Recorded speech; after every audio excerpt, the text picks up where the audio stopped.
Kingston on Friday, April 22nd. It's NXT Live for the first time ever.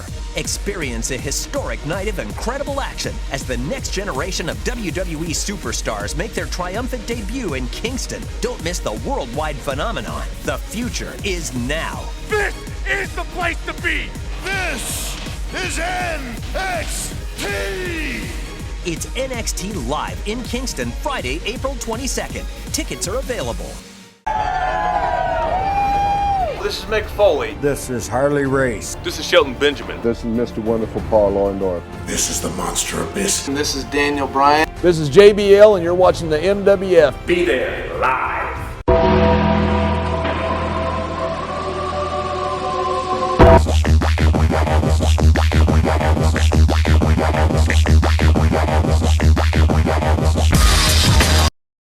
Wrestling fans from around the corner and around the world, welcome to another installment of Wrestling Insiders. I'm Dan Marani here at MWF Studios, just north of Boston in downtown Melrose, Massachusetts. Check out some cool offers we have at the end of this video to find out how you can do your part to support indie wrestling.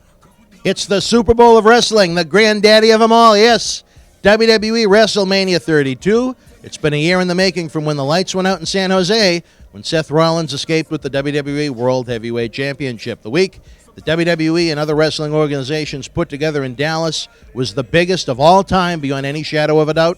I feel very lucky that WWE had me as a guest at several of their events this week, including the big one at AT&T Stadium. Had a lot of fun being part of the WrestleCon convention. I hope to be there in Orlando next April. I'm going to produce a separate video in regards to AT&T Stadium, as what they did to fans inside the concourse of the stadium trying to get to floor seats was borderline illegal, and I don't want this recap to appear like any blame is being directed towards WWE for when it was clearly an AT&T Stadium issue after they already forced fans to sit outside in the hot sun for hours because their bootleg Wi-Fi broke down. WWE put together a world-class event in Dallas.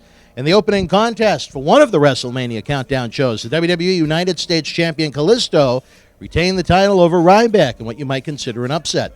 I looked at Ryback's heel turn and actions in recent week as a stepping stone for him into a feud with Roman Reigns once Reigns captured the title and needed fresh opponents. I don't think the loss here helps Ryback at all. Kalisto is a very fan-friendly character, especially for the younger fans, but he certainly hasn't taken off like Rey Mysterio yet. Is a WrestleMania victory going to help the effort? I don't know. There were thousands of fans unable to even get in the building due to AT&T Stadium at that point. AT&T Stadium can pride itself on being the biggest football stadium in the NFL, but it was certainly a failure on WrestleMania Sunday to the disappointment of thousands upon thousands of the WWE Universe. Paige, Natalya, Brie Bella, Alicia Fox, and Eva Marie defeated Tamina, Naomi, Lana, Emma, and Summer Rae in 10 Diva action. What can you say about this one? Brie defeated Naomi with the ass lock. As the girls were celebrating, Nikki Bella came out in a neck brace to enjoy the moment with the ladies. The Usos defeated the Dudley Boys. Rough outing for the Dudleys, as Father Time has certainly caught up with them outside of their verbal work on the microphone. Jey Uso pinned Devon with a super kick. In the WrestleMania opening match, Zack Ryder defeated Kevin Owens, Sami Zayn, Dolph Ziggler, The Miz, Stardust, and Sin Cara to win the WWE Intercontinental Championship in a big upset, as most fans thought Ryder even being involved in the match was a joke, as he replaced Neville once he became injured. Ryder's father got out of the ring post-match to celebrate. It was a great moment. It was like Mr. Ryder took John Cena Sr.'s place at this year's event. Lots of crazy moves in this one. If you like stunt wrestling, this is the one for you. Very exciting opening match. I only wish the match had more of a storyline to it, as well as a reason for the ladder itself. Why waste a valuable stipulation for no reason whatsoever? Outside of Owens and Zayn, there really weren't many feuds or vendettas set up in this 7-person encounter. Chris Jericho defeated AJ Styles. There were some angry diehard fans online Sunday night after Styles was pinned. Someone told me WWE is quote-unquote burying AJ Styles. Listen, if you're burying someone, you don't have them go tit for tat at WrestleMania in a match that was given plenty of time to showcase both guys' skills, not to mention that one of the two men has been a top guy in the company on and off for 17 years. No one was buried here, or they would have been in the Battle Royal. If I was the man in charge, would I have had Jericho win without knowing their creative plans? No, I would not. I would have booked AJ Styles to go over, but regardless, it was an excellent match that fans truly enjoyed. In a 6-man tag team match, the League of Nations defeated the New Day in a non-title match. New Day came out of a crazy giant box of Booty-O cereal Even in a record-setting crowd of WWE fans, they sat on their hands, bored with the League of Nations. They continued to be the definition of nobody cares. Sheamus never got hot as a top guy. Del Rio failed as a top heel, a top face, and then as a top heel again. Rusev was overstrong last year when he had Lana. Barrett has been overstronger than his push throughout most of his WWE stint, but fans know that nothing of importance is going to come from him. This group needed a strong voice, a leader, and a mission, and has none of the three, so they've continued to be boring and uninteresting to the fans since they formed last fall. Disappointing to see the New Day lose on this platform, but seemed to be the way to go leading into the next WrestleMania moment. The League said no other three superstars could defeat them, and out came Shawn Michaels, Mick Foley, and Stone Cold Steve Austin to see who was right or wrong. Interesting picks for this segment. Shawn Michaels looked like he was ready to face The Undertaker for a third time. HBK was in great shape. Austin's pop was so loud, it was actually quiet. It was unreal. I'm sure the fans are going to want an official retirement match from Austin even more going forward because they were hot in Dallas. The League took Mr. Socko's super kicks and Stone Cold Stunners. Then after the League was cleared out of the ring, the New Day came back in to dance. Had a little bit of luck with Foley and Michaels. Austin played along with Xavier Woods for a minute, then stunned him to begin the beer bash. This was a great segment. Brock Lesnar defeated Dean Ambrose in a street fight. This one was underwhelming to me. I don't think anyone at AT&T Stadium really thought Ambrose had a chance in hell to win.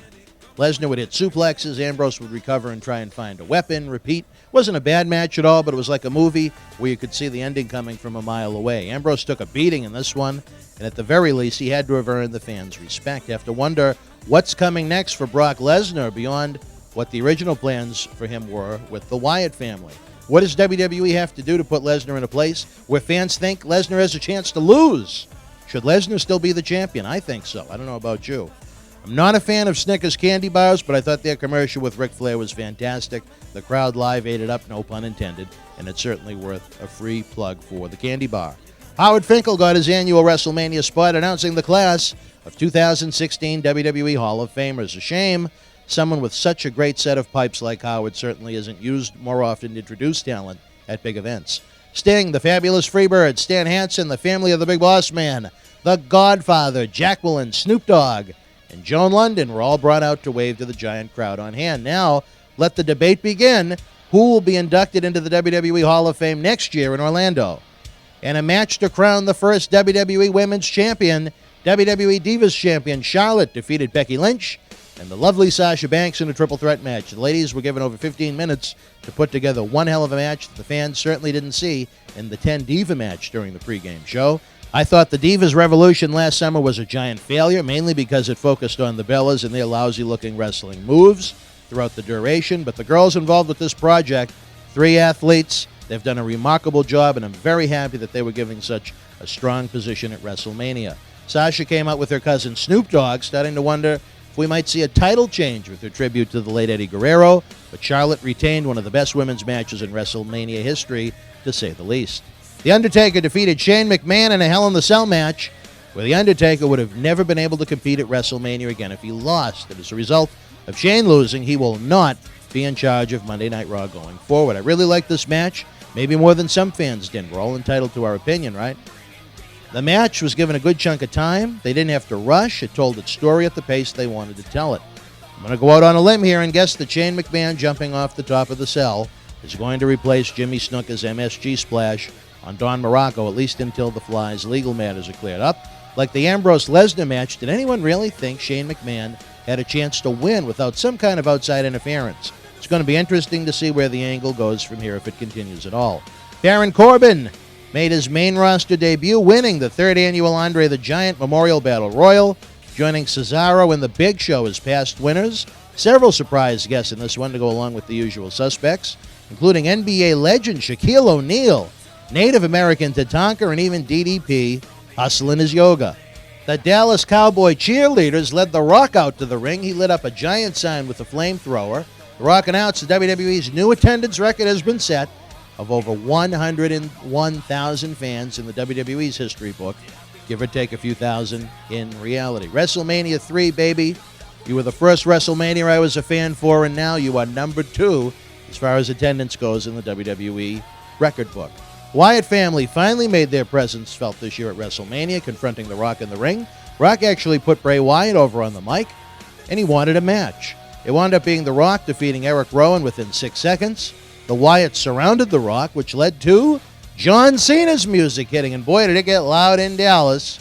With a wide variety of opinions there, the WrestleMania 28 and 29 opponents cleaned house, hitting their finishers on the Wyatt.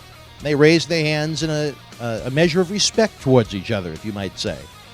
In the main event, Roman Reigns defeated the WWE World Heavyweight Champion Triple H to become a 3-time champion when he ducked a sledgehammer shot from Triple H and hit a spear for the 3 count. Triple H's entrance was out of this world. It was like him and Stephanie were getting prepared to lead the bad guys in the latest sequel to the movie 300. This match was likely given a little bit too much time based upon the fans' flat reaction, whether the fans were tired from it being such a long event, and many fans were stuck outside because of AT&T Stadium's problems for hours in the sun. I don't know. Roman Reigns speared the hell out of Stephanie in a great spot during the match. She recovered enough to slide the sledgehammer to Hunter, but it still led to his demise in the end. Overall, I thought this was a good WrestleMania. It was far from a classic, not one I'd rush to go watch again. I thought it was good. It was watchable. Not every WrestleMania is going to be a 5-star extravaganza up and down the card from top to bottom, just like every Super Bowl isn't, and every movie isn't. WrestleMania now is much more than a one-night event. It's a week-long celebration of the King of Sports, and it's only getting bigger as it heads into Orlando, Florida, Sunday, April the 2nd, 2017. The all-important WWE Network number released the day after WrestleMania stands at 1,824,000 subscribers, with 370,000 being free, taking advantage of the one-month offer. How many of those total fans would have been paid if not for the free offering? You don't know. How many will be paid come the end of their free one-month trial? Paid network subscriptions in the United States are down from the day after WrestleMania last year. It was at 1,123,000 in 2015, and this year, 1,109,000. On the international side, there was an increase. It's the day after WrestleMania last year, it stood at 192,000, and this year it's 345,000 paid subscribers outside of the United States.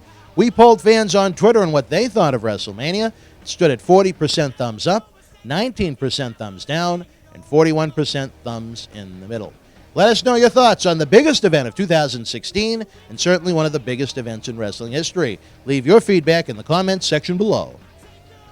Fans, check out the MWF store. We have some awesome deals for you, and every purchase helps us continue to produce more live wrestling events and free video content for your wrestling enjoyment. If you missed WrestleMania, the WWE Hall of Fame, or NXT TakeOver, click the link below and get 1 month of WWE Network absolutely free. Please use our link, as WWE helps us out a little for sending great wrestling fans their way. WWE Payback comes your way live Sunday night, May the 1st, from the Wild Allstate Arena in Chicago, Illinois. The price is right to watch it live, along with network-exclusive programming. Thousands of hours of content available on demand, and experiencing everything from WrestleMania week with the click of a button.